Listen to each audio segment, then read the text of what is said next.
Um, I hope he signs up for my class. Carol and I have a couple of students in common, and this is one of them, Richard Wood, who is taking my prison memoir class.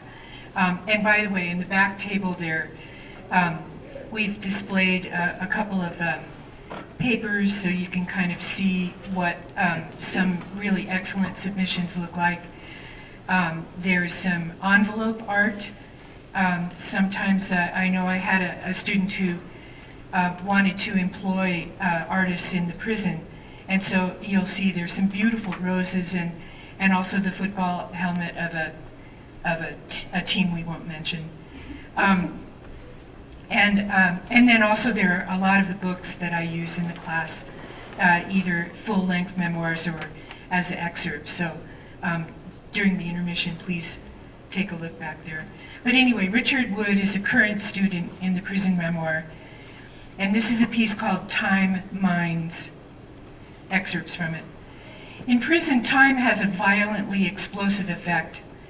It obliterates parts of your personality such that you often find yourself trapped in a world of blunted emotions and dulled memories. Time brings about the loss of self through its very passage. Losses of this kind burst out of the blue. Time creates little landmines that you blunder onto in a panicked flight of day-to-day coping. They are unexpected and unexploded bombs until you wake from a sudden blast and find that something has been lost. Some part of you that you once thought to be integral has been ripped from you. A soldier on the battlefield knows mines so well, knows how they steal life or limb, but a soldier has mine detectors. A prisoner has no training and must find mines by mishap or putting forth the destined step. You start out forgetting that you've been locked up, but this doesn't last. Over time, the experience changes. A mine explodes one day, and suddenly memories are gone or have faded from recall. It is then that you come to forget that you were ever free. You have unwittingly gotten used to seeing yourself in the cage when you look in the mirror. I am 54 and have been incarcerated since I was a teenager. The first time mine I stepped on was about 10 years into my life sentence. This seems like a big step. It is not. I met an older convict who had been sentenced to life when I was about 7. I remember his crime from the evening news and had subconsciously judged him to have been released by the time I met him. We, the free, tend to believe that everybody gets out, even lifers. We, the caged, learn this is untrue. I thought a lot of time had passed, but it was only about 20 years. From the business end, 2 decades in prison seems monstrous, but from the handle, it is merely tomorrow morning. As with a knife, you believe you can wield your life from its handle, but you are really holding it by the blade. It is time that manipulates the instrument to whittle you down. Then you wake up one day, 20 years of your life are gone, and you have nothing to show for them. The second time mine I stepped on blew up after I had served about 20 years. A friend I had known for maybe 15 years was finally going home. I'd seen friends go home before, and after the first time I became wise enough to avoid goodbyes. I just let them disappear like memories.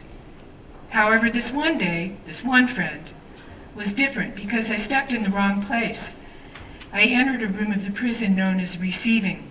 This was where those who were entering prison were processed into the system.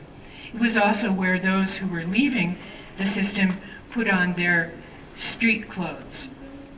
I walked in and my friend was there, and I did not know him. Dressed in street clothes, it took me a moment or two to recognize him. I had lived with him for years, knew his habits, his face, his tats, yet I did not know him that day. I can relate another time mine. I can scarcely place the explosion in the timeline of my life. I found myself staring out the narrow slit window at the end of my bunk, gazing at the clustered trees beyond the razor wire and electrified fence. There were 39 pines. That was how I thought of them. They were the 39 pines. They were clustered just right so that I could barely see anything else through the window, and that was perhaps 5 inches wide. It looked like a forest, but was in all probability only a simple cluster of trees that I had made into a vast woodland. They helped to set off a time mine. I realized I no longer believed in freedom. I no longer believed it existed because I could see that there was no world beyond the 39 pines. I must be on a great spacecraft coursing through space, I told myself. Those pines are merely a painted backdrop. Beyond the fence that I could not pierce, they were insubstantial, uncertain, unbelievable. With an explosion of emotion, tears welled up in my eyes and I sobbed as I realized that time had stolen the world. It was gone, and all I had left was a Polaroid backdrop of 39 pines and the silent certitude of ticking time. Prison, for someone serving a life sentence, is very like being dead. You become a ghost in your own life, denizen of a kind of purgatory. You become an airplane that will never land, perpetually soaring over flyover country with no connections below, and you cannot remember where you are going or where you are from. Time has stolen these most crucial waypoints of your life, and you have become eternal.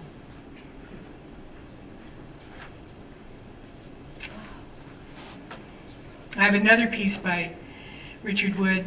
Actually, he wrote this piece for Carol's class, Introduction to Creative Writing. I'm not sure why I'm reading it, but I'm going to read it. Okay. It's called I Am Not Afraid. It's a prose poem. I'm not afraid of anything. I'm not even afraid of the dark anymore. I'm not afraid to praise God, even in public, and I don't fear cursing him either, even if I die. I'm just not afraid of dying, because I have before and will again. I don't know about you, but I'm not afraid to be martyred for a cause, even for you. And I'm not afraid of killing. I have. Yo. I'm not even afraid of saying yo or yo-yo. But maybe I shouldn't.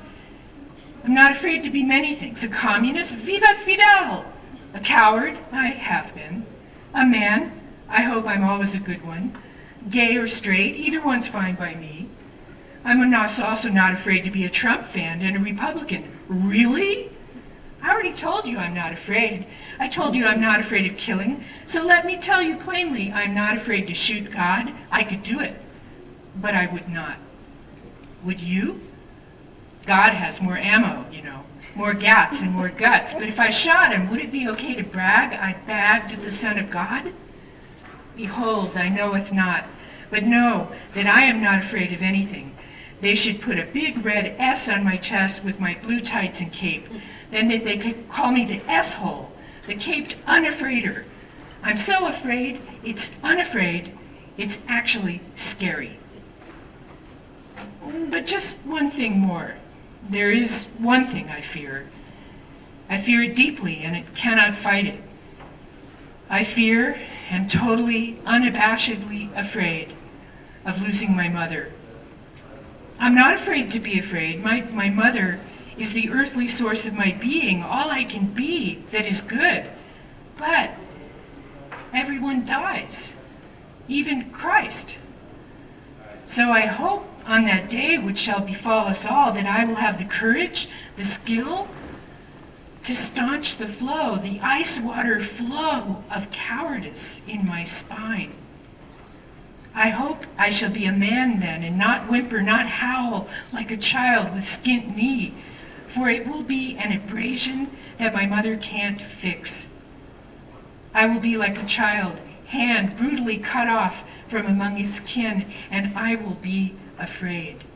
Yes, that day I am afraid that I will be very afraid.